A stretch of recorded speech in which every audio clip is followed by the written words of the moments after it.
Ratusan pedagang pasar sentral yang telah direlokasi mengadukan nasib mereka ke anggota DPRD Kota Makassar. Pedagang meminta anggota DPRD memediasi dengan pemerintah kota agar bisa segera mendapatkan tempat berjualan yang baru. Para pedagang mengadukan tidak adanya tempat berjualan baru yang disediakan pemerintah pengelola Makassar Mall pasca relokasi. Para pedagang meminta anggota DPRD Kota Makassar memediasi mereka agar segera difasilitasi dengan pemerintah kota agar bisa kembali berjualan.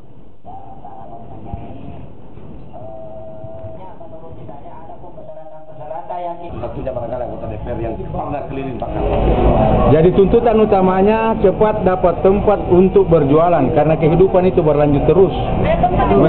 Kalau terkait berapa tempat belum ada. Jadi kemarin itu bukan relokasi itu. Mereka menyampaikan bahwa tolong Pak pendekatannya lebih pendekatan kemanusiaan. Janji saya ke mereka juga pendekatan kemanusiaan. Dan sebentar malam pada Isya saya ketemu lagi dengan mereka kelompok-kelompok kecil. Ini kan persoalan ingin hidup saja.